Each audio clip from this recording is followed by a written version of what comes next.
Hi guys, why India is not developing అని చాలామంది question చేయడం మీరు చూసే ఉంటారు.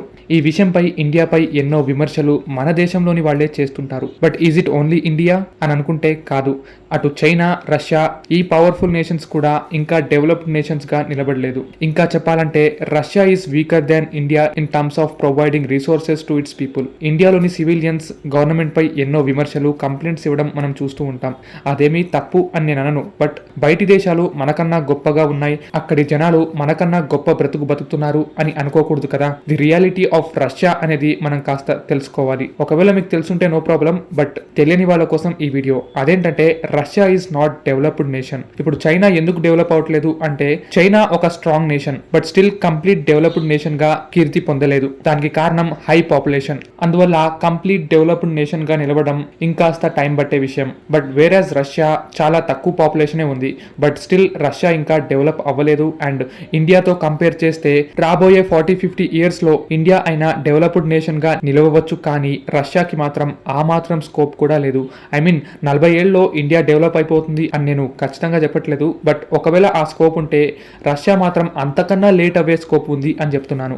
బట్ వై రష్యా అసలు ఎందుకు వెనకబడింది? రష్యా ఒక పవర్ఫుల్ నేషన్ గా చెప్పుకున్నా సరే వాళ్ళ ప్రజలు మాత్రం పేదరికంలో, అన్ఎంప్లాయిడ్ గా ఎందుకు మిగిలిపోతున్నారు? అసలు రష్యాలోని ఇష్యూస్ ఏంటి అనే వంటి విషయాలు ఈ వీడియోలో పూర్తిగా మాట్లాడుకోబోతున్నాం. చాలా మంది రష్యాని అమెరికాతో పోలుస్తూ ఉంటారు. That's not wrong. ఎందుకంటే రష్యాకి స్ట్రాంగ్ డిఫెన్స్ సిస్టమ్ ఉంది. బట్ అమెరికా కేవలం డిఫెన్స్ లో కాకుండా వారి యొక్క సివిలియన్స్ కోసం కూడా స్ట్రాంగ్ రిసోర్సెస్, స్ట్రాంగ్ రిఫార్మ్స్ పెట్టుకుని ఉంటుంది. బట్ వేరేజ్ రష్యా సివిలియన్స్ ని కాపాడుకోవడంలో, వాళ్ళని నిలబెట్టడంలో చాలా వీక్. దానికి గల కారణాలు war cost, western sanctions, inflation, high interest rates, week currency, ఇంకా లేబర్ షార్టేజెస్. అవును, మీరు విన్నది నిజమే. రష్యా యుద్ధం కోసం ఎంతో ఖర్చు చేస్తుంది.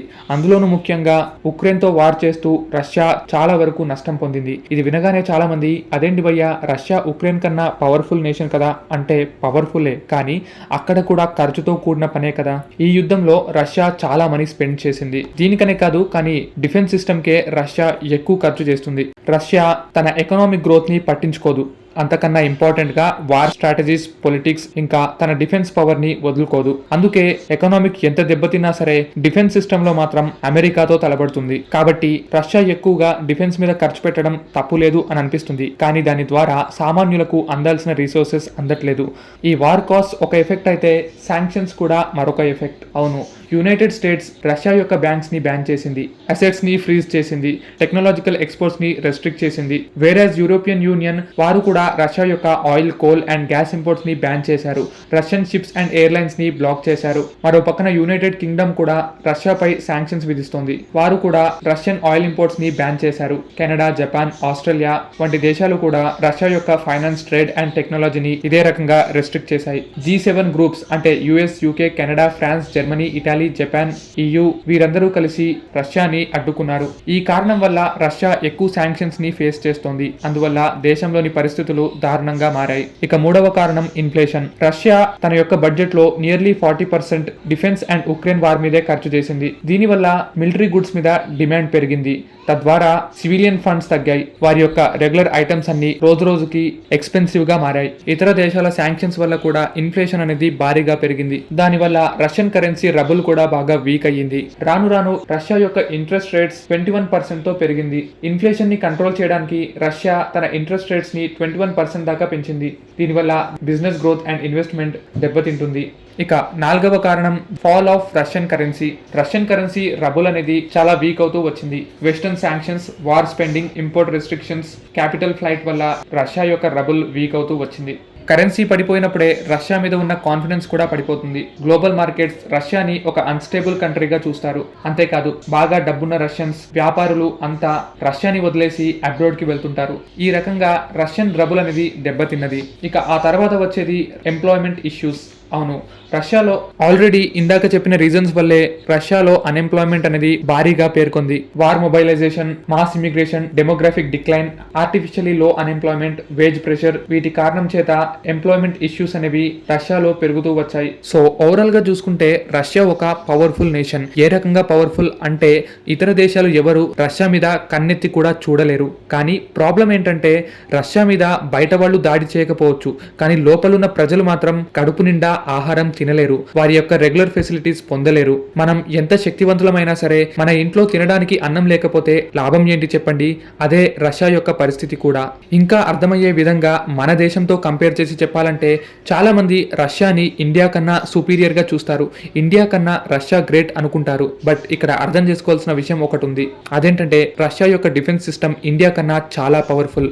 బట్ ఇండియాకి మరీ ఓవర్ పవర్ఫుల్ డిఫెన్స్ అవసరం లేదు. తనకున్న డిఫెన్స్ సిస్టమ్తో ఈజీగా పాకిస్తాన్, బంగ్లాదేశ్ వంటి దేశాలకు కౌంటర్ చేయగలదు. చైనా ముందు కూడా న్యూక్లియర్ పవర్ తో నిలబడగలదు. దానివల్ల టెంపరరీ వార్స్ రావచ్చు, కానీ ఫుల్ ఫ్లెడ్జ్ వార్ అయితే ఇండియా మీద ఎప్పటికీ జరగదు. కాబట్టి ఇండియా కంపారిటివ్లీ రష్యా కన్నా వీక్ డిఫెన్స్ సిస్టమే. బట్ మనకున్న అవసరాల పరంగా అయితే మనకి మంచి డిఫెన్స్ సిస్టమ్ ఉంది. కానీ whereas other things like Russia యొక్క జీడిపి గ్రోత్ 1% కి పడిపోయింది. ఇండియా యొక్క జీడిపి గ్రోత్ క్రమక్రమంగా 6.5% కి పెరుగుతూ వచ్చింది. రష్యా యొక్క ఇన్ఫ్లేషన్ 9% దాకా పెరిగింది. ఇండియాలో ఇన్ఫ్లేషన్ 5% దాకా పెరిగింది.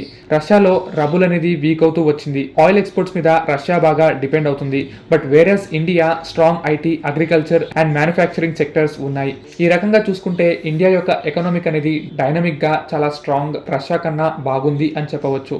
కానీ రష్యా మాత్రం యుద్ధంలో ఇంకా శాంక్షన్స్ లో ఇరుక్కుపోయింది. ఎంప్లాయ్మెంట్ అండ్ డెమోగ్రఫిక్స్ పరంగా చూసుకున్నా సరే రష్యా యొక్క పాపులేషన్ చాలా తక్కువ, అరౌండ్ 14.3 crores ఉంటారు అక్కడ. లో బర్త్ రేట్ కూడా 1.4 చిల్డ్రన్ పర్ ఉమెన్ అనుకోండి. కానీ యుద్ధాల వల్ల లక్షల మంది ప్రజలు వారి జాబ్ ని కోల్పోయారు, వేరే దేశాలకు వలస వెళ్లారు. చాలా మంది ఫారెన్ సెటిల్మెంట్ కోసం చూస్తున్నారు.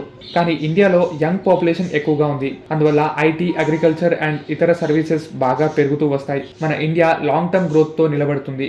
ఇండియా యొక్క యూతే ఇండియాకి పెద్ద అడ్వాంటేజ్. ఇంకా రష్యాలో హెల్త్ కేర్ బాగుంటుంది. లైక్ అక్కడ మోర్ హాస్పిటల్స్ అనేవి ప్రొవైడ్ చేస్తారు. 6.8 బెడ్స్ పర్ 1000 అనుకోండి. క్రమక్రమంగా యుద్ధాల వల్ల, శాంక్షన్స్ వల్ల ఈ హెల్త్ కేర్ అనేది తగ్గుతూ వస్తుంది. దాని మీద ఎక్కువ కేరింగ్ చేయలేకపోతున్నారు. లైఫ్ ఎక్స్పెక్టెన్సీ కూడా మగవాళ్ళు 68 ఏళ్ళు అయితే ఆడవాళ్ళు 79 ఏళ్ళు. బట్ ఇండియాలో చూసుకుంటే హాస్పిటల్ బెడ్స్ చాలా తక్కువ, 1.6 per 1000. బట్ అయినప్పటికీ కూడా ఇండియాలో క్రమక్రమంగా హెల్త్ కేర్ అనేది పెరుగుతూ వస్తుంది. ఇండియాలో లైఫ్ ఎక్స్పెక్టెన్సీ మగవాళ్ళు 71 years, ఆడవాళ్ళు 74 years. సో రష్యాకి స్ట్రాంగ్ ఇన్ఫ్రాస్ట్రక్చర్ ఉంది. బట్ ఇండియా క్రమక్రమంగా ఇంప్రూవ్ అవుతుంది. ఇంకా సేఫ్టీ అండ్ సోషల్ ఇష్యూస్ చూసుకున్నా సరే రష్యాలో మనకన్నా రేప్లు, మర్డర్లు, అబ్యూస్లు ఇవన్నీ ఎక్కువగా జరుగుతాయి. అక్కడ లక్షలో 58 రేప్ కేసెస్ రిపోర్ట్ అవుతాయి. అందులో అన్అఫీషియల్ రిపోర్ట్స్ ఎంతో ఉండొచ్చు చెప్పలేం. ఇదే రష్యాలో alcohol abuse, domestic violence and ఇంకా చాలా ఇష్యూస్ ఉన్నాయి. పొలిటికల్ ప్రాబ్లమ్స్ కూడా ఉన్నాయి. ఫ్రీడమ్ ఆఫ్ స్పీచ్ చాలా తక్కువ.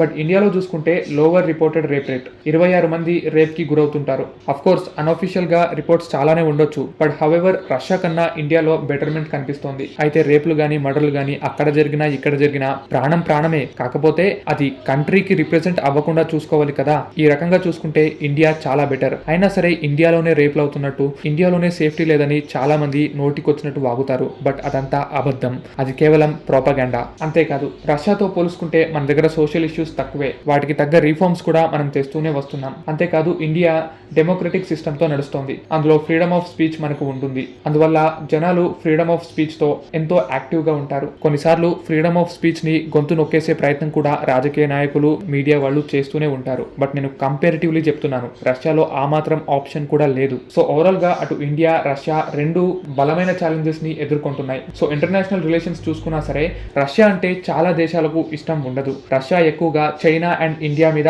ఆధారపడి ఉంటుంది. వాటితోనే ఎక్కువగా ట్రేడ్ చేస్తోంది. అంతేకాదు డిప్లొమాటిక్ ప్రెషర్ కూడా చాలా ఎక్కువగా ఉంది. బట్ ఇండియాలో చూసుకుంటే ఇండియా అనేకమైన దేశాలతో తన బాండ్ ని స్ట్రాంగ్ చేసుకుంది. యుఎస్, EU, రష్యా ఇంకా ఎన్నో ఇతర దేశాలతో మనం బలంగా నిలబడ్డాం. అటు రష్యా యొక్క శత్రు దేశమైన యునైటెడ్ స్టేట్స్ తో కూడా మనం బాండ్ ని పెంచుకున్నాం. సో ఇండియా యొక్క డిప్లొమసీ చాలా స్ట్రాంగ్ గా ఉంది. ఈ రకంగా చూసుకుంటే కూడా రష్యా ఫెయిల్ అవ్వింది. ఇంకా సింపుల్ గా ఎవ్రీడే లైఫ్ చూసుకున్నా సరే రష్యాలో high inflation, expensive imports, shortages of technology, అలాగే యుద్ధాల హడావిడి, యుద్ధాల వల్ల ఎంతో మంది ప్రాణ నష్టం చెందటం, ఇమ్మిగ్రేషన్ జరగటం. వేరాస్ ఇండియా చూసుకుంటే అగ్రికల్చర్ వల్ల అఫోర్డబుల్ ఫుడ్ సప్లై అనేది ఉంది. Expanding middle class, growing opportunities in IT, education and entrepreneurship. ఈ రకంగా ఇండియా చాలా విషయాల్లో రష్యా కన్నా బెటర్ పొజిషన్ లో ఉంది. అలా అని మనం ఏదో గొప్పవాళ్ళం అని నేను అనను. బట్ డిఫెన్సే కాదు, జనాలని కూడా ఒక దేశం పట్టించుకోవాలి అనేది చాలా ముఖ్యం. అలా అని మన ఇండియన్ గవర్నమెంట్ చాలా గొప్పది, వాళ్ళు చాలా గొప్పవి చేస్తున్నారు అని నేను అనను. అన్ని చోట్ల గవర్నమెంట్ ఇష్యూస్ ఉంటాయి, అన్ని చోట్ల కరప్షన్ ఉంటుంది. బట్ స్టిల్ మన దేశం ఎంత బలంగా నిలబడింది, ఎంత గొప్పగా ఉందనేది మనం చెప్పుకోవాలి. ఎందుకంటే ఎంతసేపు బయట మన దేశం గురించి చెడ్డగా చెప్పేవాళ్లే ఉన్నారు తప్ప గొప్పగా చెప్పేవాళ్ళు ఎలాగో లేరు కదా. సో చూశారు కదా, ఇన్ని కారణాల చేత రష్యా డెవలప్డ్ నేషన్ గా నిలబడలేకపోతుంది. రష్యా చాలా పవర్ఫుల్ నేషనే, బట్ లోపల అంతర్గతంగా తిండికి కూడా చాలా కష్టాలు కనిపిస్తాయి. ఇండియాలో కూడా కష్టాలు ఉన్నాయి, but still we are very far and strong. So చూశారు కదా ఈ వీడియో, మీకు ఎలా అనిపించింది అనేది కామెంట్ సెక్షన్ లో తెలపండి. మరో వీడియోతో కలుద్దాం. మీ ఏఎంసీ అప్డేట్స్.